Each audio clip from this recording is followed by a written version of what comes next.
Hi, ಎಲ್ಲರಿಗೂ ನಮಸ್ಕಾರ. ಇವತ್ತು ನಾನು ಸೆಕೆಂಡ್ PUC ವಿದ್ಯಾರ್ಥಿಗಳದ್ದು 100ಗೆ 100 ಸ್ಕೋರ್ ಮಾಡಿರ್ತಾರಲ್ಲ ಅವ್ರದ್ದು ಆನ್ಸರ್ ಶೀಟ್ ಡೌನ್ಲೋಡ್ ಮಾಡ್ಕೊಂಡಿದ್ದೀನಿ. ಅದನ್ನು ನಿಮಗೂ ಕೂಡ ಶೇರ್ ಮಾಡ್ತಾ ಇದ್ದೀನಿ.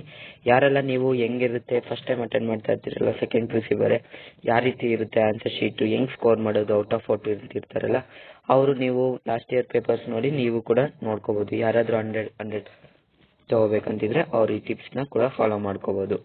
ಇದು 2019 ಪೇಪರ್ ಆಗಿರೋದ್ರಿಂದ 100 ಮಾರ್ಕ್ಸ್ಗೆ ಬರ್ತಿದ್ದಾರೆ ಅವರು. ಇವಾಗ ಪ್ರೆಸೆಂಟ್ 2024 ಸಿಲೆಬಸ್ ರೆಡ್ಯೂಸ್ ಆಗಿರೋದ್ರಿಂದ 80 ಮಾರ್ಕ್ಸ್ಗೆ ಆಗಿದೆ. ಇವಾಗ ನಾವು ನೋಡ್ಕೋಬೋದು ಫಸ್ಟ್ ಪೇಜಲ್ಲಿ ಮಾರ್ಕ್ಸ್ ಒಪ್ಟೈನ್ ಆಗಿರೋದನ್ನ ಮಾರ್ಕ್ಸ್ ಹಾಕ್ತಾರೆ. ನೆಕ್ಸ್ಟ್ ಇನ್ಸ್ಟ್ರಕ್ಷನ್ಸ್ ಟು ಕ್ಯಾಂಡಿಡೇಟ್ಸ್ ಇರುತ್ತೆ, ನೀವು ಓದ್ಕೋಬೋದು ಪಾಸ್ ಮಾಡಿಕೊಂಡು, ಯಾಕೆಂದರೆ ವಿಡಿಯೋ ಲೆಂತಿ ಆಗುತ್ತೆ. ಸೆಕ್ಷನ್ ಎ ಅಲ್ಲಿ 1 ಮಾರ್ಕ್ಸ್ ಕ್ವಶನ್ಸ್ ಎಲ್ಲ ಇದೆ, 1 ಮಾರ್ಕ್ಸ್ ಕ್ವಶನ್ ಎಲ್ಲ ಕವರ್ ಮಾಡ್ತಾರೆ. ನೆಕ್ಸ್ಟ್ ಸೆಕ್ಷನ್ ಬಿ ಇದೆ ನೋಡಿ, 2 ಮಾರ್ಕ್ಸ್ ಕ್ವಶನ್ಸ್ ಇದೆ. ಎನಿ 5 ಅಂತ ಕೊಟ್ಟಿದ್ರೆ ಎನಿ 6 ಕೊಟ್ಬಿಟ್ಟು ಅದರಲ್ಲಿ ಎನಿ 5 ಅಂತ ಕೊಟ್ಟಿರ್ತಾರೆ.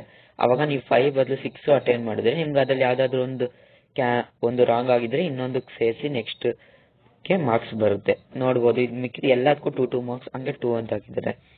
ಇಲ್ಲಿ ಪೇಜ್ ನಂಬರ್ ಇಲ್ಲಿ 2 ಅಂತಿದೆಯಲ್ಲ, ಒಪ್ಟೈನ್ ಬರೀ 4 ಮಾರ್ಕ್ಸ್ ಬಂದಿದೆಯಲ್ಲ, ಇಲ್ಲಿ 2ಗೆ ಸರ್ಕಲ್ ಹಾಕಿದಿರಲ್ಲ ಅದು ಎಕ್ಸ್ಟ್ರಾ ಕ್ವಶನ್ ಅಂತ ನೋಡಿ, ಅಲ್ಲಿ ಎಕ್ಸ್ಟ್ರಾ ಅಂತ ಹಾಕಿದ್ದಾರೆ ಕೆಳಗಡೆ.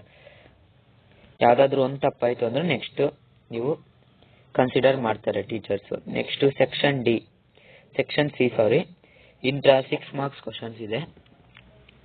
ಇಂಟ್ರೆಸ್ಟ್ ಆನ್ ಡ್ರಾಯಿಂಗ್ ಸಮ್ ಇದೆ ನೋಡಿ, 6 ಮಾರ್ಕ್ಸ್ ಆರಾಮಾಗೆ ನಾವು ಮಾಡ್ಬೋದು. ಇದೇ ಈಸಿಯೆಸ್ಟ್ ಸಮ್ ಅಂದರೆ. ನೆಕ್ಸ್ಟ್ ರೇಷಿಯೋದಲ್ಲಿದೆ, partners capital account. Next journal entries ಇದೆ ನೋಡಿ, ಕರೆಂಟ್ ರೇಷಿಯೋ ಸಮ್ಮು, ಇದು ತುಂಬ ಈಸಿ ಇದೆ. ನೆಕ್ಸ್ಟ್ ಹಂಗೆ ಸೆಕ್ಷನ್ ಡಿ ನೋಡಿ, ನೀವು ಹೆಂಗೆ ಮೇಂಟೈನ್ ಮಾಡ್ತೀರಾ ಅದ್ರ ಮೇಲೆ ನೋಡಿ, ಇಲ್ಲಿ ರಿಪೀಟೆಡ್ ಕ್ವಶನ್ ಅಂತ ಹಾಕಿದ್ದಾರೆ. ನಾವು ಹೆಂಗೆ ಪ್ರೆಸೆಂಟ್ ಮಾಡ್ತೀವಿ ಅನ್ನೋದ್ರ ಮೇಲೆ ಮಾರ್ಕ್ಸ್ ಹೋಗುತ್ತೆ. ನಾವು ಕರೆಕ್ಟಾಗಿ ಬರೀತೀವೋ ಕರೆಕ್ಟಾಗಿ ಇರುತ್ತೋ ಇಲ್ವೋ ಗೊತ್ತಿಲ್ಲ, ಒಟ್ಟಿನಲ್ಲಿ ನಾವು ಪ್ರೆಸೆಂಟೇಷನ್ ಕ್ಲೀನಾಗಿ ಇರಬೇಕಷ್ಟೇ. ನೋಡ್ತಾ ಇರ್ಬೋದು ಎಷ್ಟು ಕ್ಲೀನಾಗಿ ಬರೆದಿದ್ದಾರೆ ನೋಡಿ. ಇದೆಲ್ಲ ಜರ್ನಲ್ ಎಂಟ್ರೀಸ್, 12 ಮಾರ್ಕ್ಸ್ ಕ್ವಶನ್ ಎಲ್ಲ ಕರೆಕ್ಟಾಗಿ ಅಟೆಂಡ್ ಮಾಡಿದ್ದಾರೆ. ನಾವು ಕ್ಯಾಲ್ಕುಲೇಷನ್ಸ್ ಮಾಡ್ಬೇಕಾದ್ರೆ ಬೇಸಿಕ್ ಫಸ್ಟ್ ಆಫ್ ಆಲ್ ನಾವು ಅಕೌಂಟೆನ್ಸಿ ಸಬ್ಜೆಕ್ಟಲ್ಲಿ ಕ್ಯಾಲ್ಕುಲೇಷನ್ಸ್ನ ನಾವು 2 ಟೈಮ್ಸ್ ಮಾಡಿ ಎಂಟ್ರಿ ಮಾಡಬೇಕು. ಇಲ್ಲ ಅಂದರೆ ಏನಾದರೂ ಒಂದು ಟೈಮ್ ಫಸ್ಟ್ ಟೈಮ್ ತಪ್ಪಾಗಿದ್ರೆ ಅದು ಫುಲ್ ಆನ್ಸರೇ ತಪ್ಪಾಗುತ್ತೆ, ಆಮೇಲೆ ಮಾರ್ಕ್ಸ್ ಕಮ್ಮಿ ಬರುತ್ತೆ. ನೋಡ್ತಾ ಇರ್ಬೋದು. Next section D 5 marks question ನೋಡಿ,